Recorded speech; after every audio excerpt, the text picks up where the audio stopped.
guys. Magluluto tayo ng tokwa sisig. Ayan, fresh na fresh itong tokwa na nabili namin guys. Ayan, so ipapakrunchy natin ito.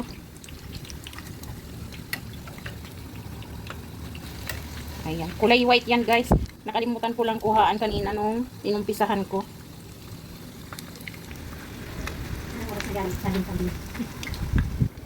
Ayan guys, okay na to. Hanguin na natin, malutong na siya.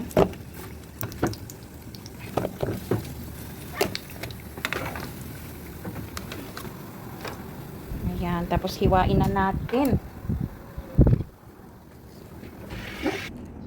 Ayan guys, hiwain na natin. Mainit. So, parang nasa Pilipinas lang tayo ng tokwa na ito guys.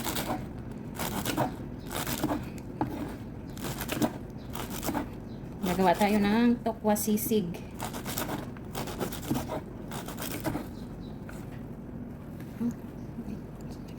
Ayan guys, ilagay na natin yung ating tokwa. Ayan, 7 piraso ito guys. Dapat pala inubos ko na yung 14 kasi kukunti lang naman siya.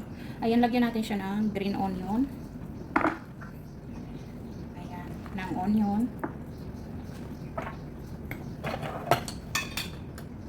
Ng salt. Lagay tayo ng chili flakes.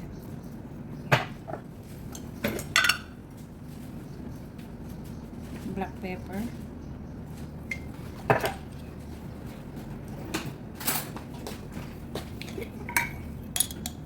Lagyan natin ng mayonnaise. Ayan, paubos na ang ating mayonnaise guys. Ayan. Siyempre maglagay tayo ng lemon.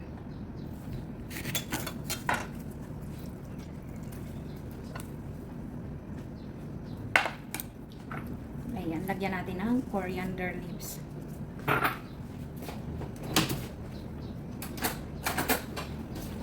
Tapos, i-mix na natin guys. Ayan, wala na akong mayonnaise guys.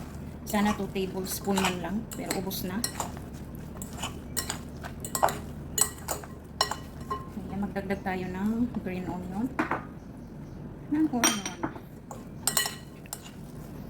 Ayan, tapos papatikman natin kay budots guys. Ayan, wala na. Mahirap na tayo guys. Wala na laman yung mayonnaise.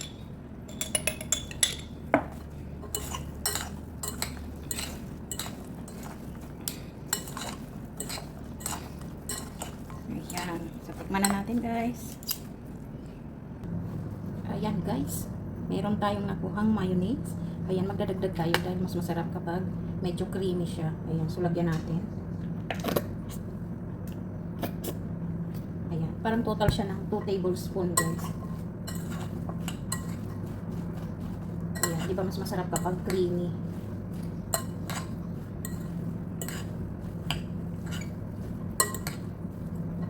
Ayan, konti pa.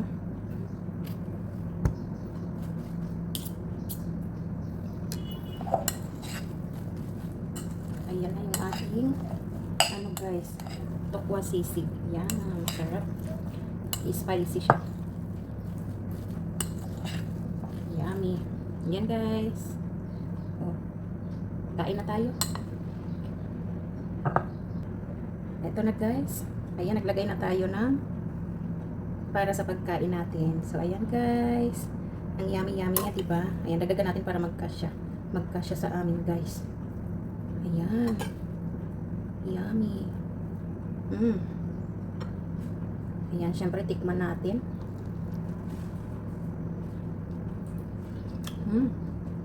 Sarap. Kahit huwag na kayong mag-rice guys, ito na ang rice.